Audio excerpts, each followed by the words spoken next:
Cleaning Nation, welcome to another episode of the Grow My Cleaning Company podcast. I am so excited to hang out with you today. So excited to introduce you to our guest, who is a friend of mine and a super cool person. Before we get into that good stuff, let's start with some other good stuff. If you are an ISSA member, ISSA is the International Sanitary Supply Association and the big trade group for our little cleaning world. They're having their big, fat event with tens of thousands of owners of cleaning company in Dallas in just a couple weeks. I'm not sure when this podcast is going live, but very soon, end of October, I'm going to be there. We're going to have a party for Cleaning Nation.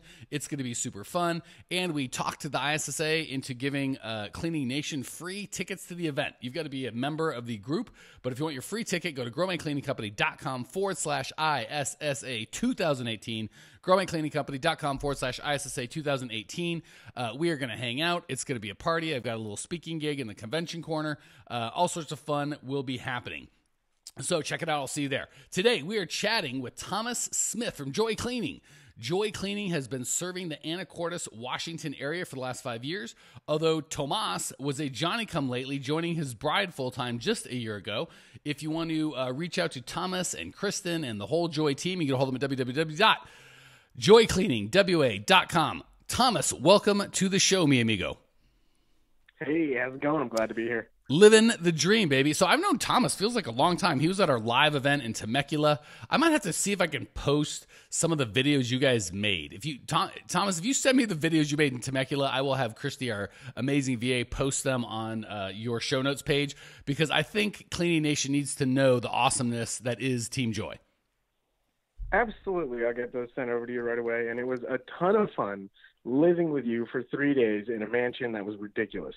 The mansion was ridiculous. There was like, I don't know, 20 of us, give or take, with spouses and everything. And it was a big fat party. If anyone else wants to participate, I don't know that I've really rolled it out, but since we're on the topic, growmycleaningcompany.com/live. You can get to our next event. It is in January 2018. Go to growmycleaningcompany.com/live. We rented another, even bigger, even fancier mansion right here in my hometown, Phoenix, so I don't have to travel. It will be January. The weather here will be perfect. If you live somewhere cold, want to hang out and grow your cleaning company, let's do it. All right, enough of that nonsense, dude. What's going on in your world? How can I help you today? Well, today my question for you is, what goes into the daily maintenance of a healthy time management habit? Because I'm somebody who, it's just a completely foreign concept to me. Beautiful. Love that question. I think I mentioned you off air. It's so crazy how we've done hundreds and hundreds. We're probably close to 400 episodes. And every time I think we're out of new and exciting things to talk about, some amazing human being from Clean Nation comes up with something great like time management, which is huge. Really, the only two things we manage is companies is our time and our money. And of the two, I think the time is more valuable, and we spend so little time talking about it. So this is, I believe Thomas's, he was at the live event, so he has got access to the Clean Profit Method. So this can be found for you, my friend. I think module 1.2, 1.3, 2.1, but there's a whole module on time tracking. There's a spreadsheet in there, everything that you need. But I still want to give an overview to you, Thomas, so I can answer any questions, and of course, the Cleaning Nation. So first and foremost, the way I like to do it is to, at the end of the week or the beginning of the week, for me, it'd probably be at the beginning, start my day. So Monday morning, my first thing I'm always going to do when it comes to work is writing out my entire schedule for the week, just like a budget for money. Instead of just kind of figuring out at the end what happened or going, where'd all our money go? We say we want this amount to go to rent, this amount to go to fun, and this amount to go to whatever, and, blah, blah, blah. Same with our time. Instead of getting to the end of the week and going, God, I worked all week and it feels like I worked so hard, but what did I get done? You want to plan for what you want to get done first and track it. So I'm going to plan out the whole week on Monday. And typically, once you've done this a couple weeks, you'll have kind of a standard week that you'll use. Like there's a flow that you'll get into in terms of, maybe I go to the office in the morning, get the team started if you're residential, or check some accounts, or here's when I do sales. So you'll kind of have a flow that you'll use. Of course, your whole week's going to go to pot, right? Generally, what I schedule on Monday for Friday, it never comes true. But what I do in addition to that is at the end of the day, track all the time that I did. I do it in half-hour chunks. So I don't write every little thing I did, but for that half hour, I kind of write the big thing. So if I got ready for work, I put get ready. If I had a conversation with an employee, I do that. If I cleaned, I put that. If I was doing a coaching call, whatever I'm doing, I don't write every little thing. Like Thomas, I did this. And when we talked about that, he made a funny joke, and I thought it was great. We don't do that. We just said, talk to Thomas, or did a podcast, right? that's the step one, which will bring you almost no value. You got to get step 2 and 3. Step 2 is at the end of the day, you write what you actually did. And compare and contrast. Step 3 is and this is the key, you write notes about how you feel. There's basically 4 categories of how you did. You either did what you want or you didn't, and you feel good about it or you don't. So if you did what you wanted to do and you don't feel good about it, that means you need to get better at planning, right? The things that you wrote down weren't what you wanted to do and you did something different. You need to get better at planning. If you did what you said and you feel good about it, that means not only are you good at planning, but you are disciplined. It was a good day. Now, if you didn't do what you said and you don't feel good about it, that means we need more discipline, right? We wrote down what you're supposed to do, but you did something different. Either way, kind of those notes in terms of how you feel about it are going to help you plan better. So say you've got a whole day of work that happens, and in the morning, heaven forbid, you and the lovely Kristen have a big fat fight, and you don't want to do any work, and you just take the whole day off. And at the end of the day, you have to write, slept, kicked the dog, yelled at Kristen, cried in my beer, just a long, sad list of terrible things, called my mom, told her what a jerk Kristen was, felt bad about that call and sent an email retracting all, whatever you're doing. Going forward, you might go, well, obviously things happen and maybe I wasn't going to be able to do all of the things that I planned, but I feel really terrible now that I didn't do a blessed thing for that day. So maybe if this happens again, I'm going to relook at my schedule and say, hey, here's the 2 important things I've got to get done. I'm going to do that, and then I'm going to allow myself to wallow in my tears for the rest of the day. But the thing is, you've got to analyze it. So it's not just tracking, it's not just planning your time. In addition to planning, you also have to track what you actually did, and then you have to kind of talk about how you feel about it so you can get better at it going forward. Either better at sticking to your plan or better at making a plan that you want to stick to. So far, so good? Yeah, absolutely. That's making a ton of sense. I mean, I'd never even thought of that. Tracking how you felt about your day. That's amazing. Yeah, well, because you don't want to just crap on yourself and be like, I planned on conquering the world, and instead I ate ice cream, and now I feel terrible. Not helpful, right? You want to kind of be like, okay, what could have I done that's, maybe somewhere with, I ate some ice cream and I didn't conquer the entire world, but I got some stuff done. So there's kind of got to be that reflection. The last advanced piece I would encourage you to is to start color coding it, because what happens is we're going to track this every week. And I recommend having 1 week of tracking and again, we give this to you in the Clean Profit Method, 1 week of tracking per tab on your spreadsheet. So at the end of the year, you'll have 52 of these tabs and you can just click at the bottom through them. The way that you really can kind of focus, because the big thing we want to work on is moving from the in your business type of work, which is cleaning, buying supplies, paying vendors, talking to customers, on driving, on and on, the nonsense part of it, and move towards the on your business, which is creating systems, creating culture, learning, educating yourself, investing in your team, that sort of a thing. And then off of your business, which just means you're not doing a blessed thing other than, you and Kristen made up, so you guys go to the movies and have fun and life's great. Fantastic. So when you color code those, you can look at your entire week and get a really good plan of, hey, on Monday, I'd plan to do a lot of on my business work, and I'll be danged if I didn't just work in the business the whole frickin' time. So when you start color coding them, and the planned and the actual columns match up, like they're all yellow for on, and I actually did it, that'll start feeling good. And then you can also start watching let's say it's, red, because we don't want to work in our business. Say that's red. We watch the red, calendar pieces get smaller and smaller, and the green, maybe use that for working on your business because that's money, get bigger and bigger, or the off your business, which might be white or whatever you want, get bigger and bigger. It's nice to be able to see that flow. I had one more thing. So at the end of the day, you're going to record, make sure you record everything that you did. And I like to do it kind of in the middle of the day and at the end, right? At the end of the day, if you're like, what did I do at 9:30? I can't remember. So around lunch, I try to fill out from when I got up to lunch. And at the end of the day, that's typically the last thing I would close my day with is, what I did from lunch to now. And then I look at tomorrow and adjust it, right? Because it may be I got ahead and some of the things I thought I was going to do tomorrow, I've already done, or they don't need to be done because something called. So I'm going to adjust kind of the rest of the week based on what I got done. And that's kind of the flow that I use. Questions, comments, rude remarks? I was going to say, what kind of technology do you use to keep track of all of this? Do you use your phone? Do you use like a notepad? I mean, what's your secret?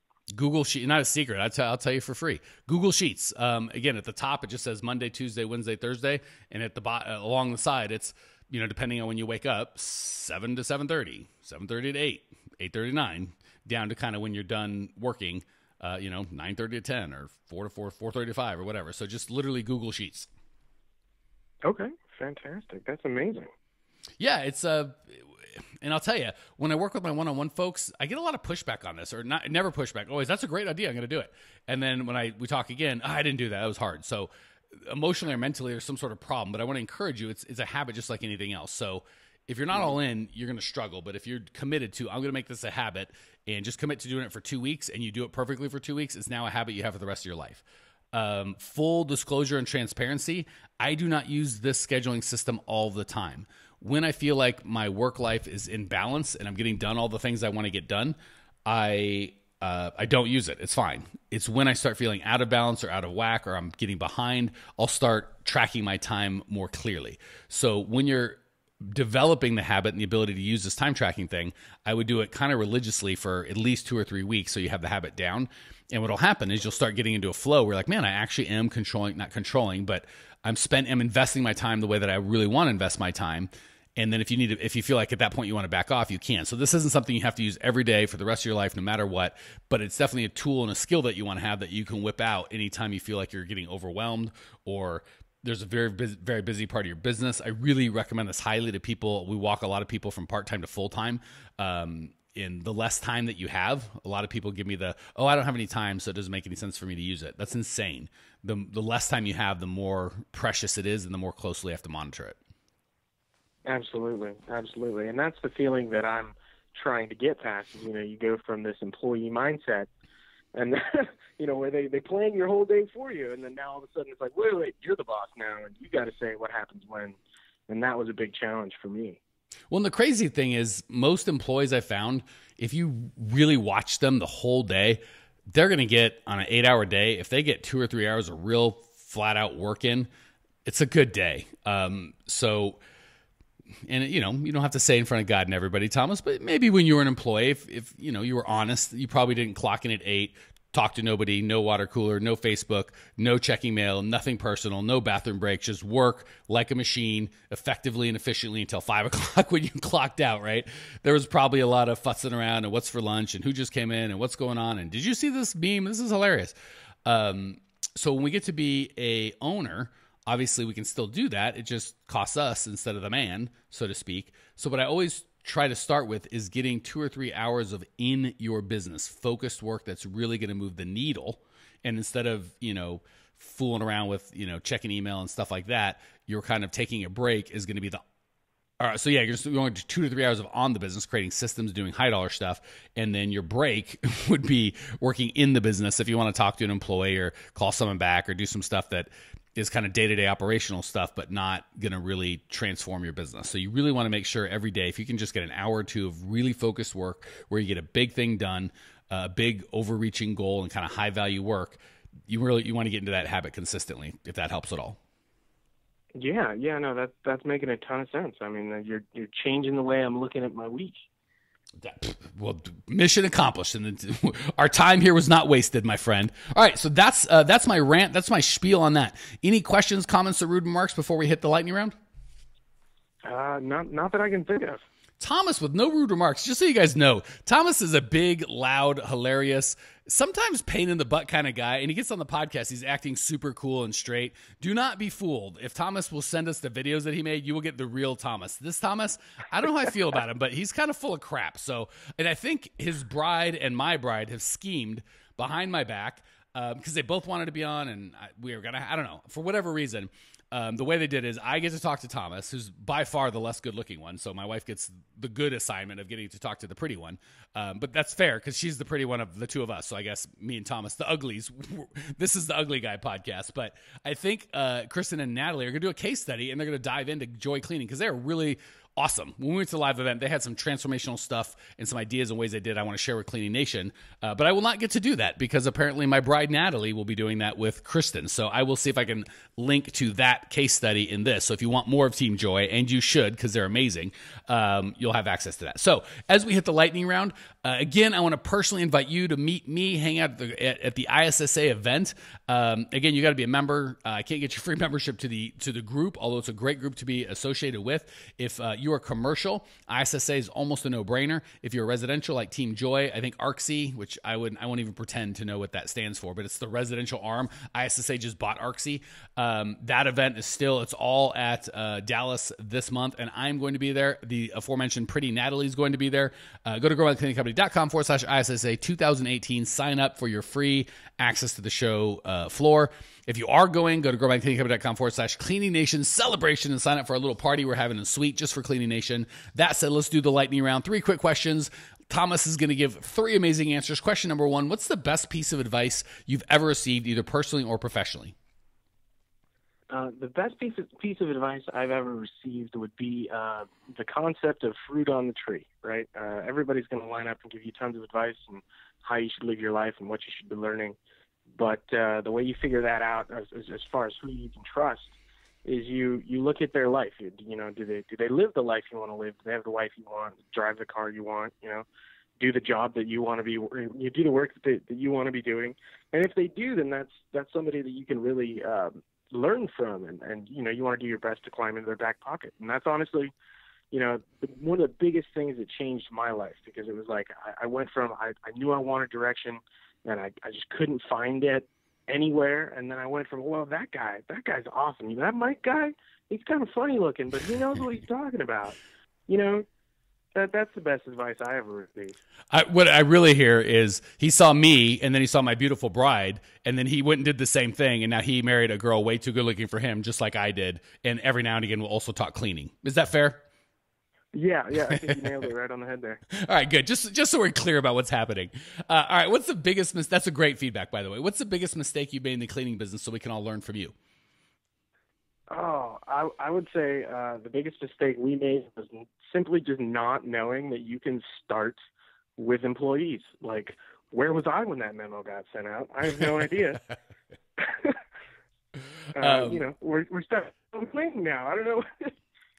On the residential side, it is shocking how high the percentage of people that start, if you're not franchised, if you're just a regular, like most of Cleaning Nation, how many feel like they have to clean for some reason? You do not. That is wise words right from the mouth of Thomas. All right, last question. Readers or leaders? I know you've got some good books holding out there. What's the best book you've read that you can share with Cleaning Nation so we can all immediately run out and get it and get all the value you got? There is an amazing book by a man named John C. Maxwell called Sometimes You Win, Sometimes You Learn. And it's a book about handling failure. And that is one of the books I've ever written.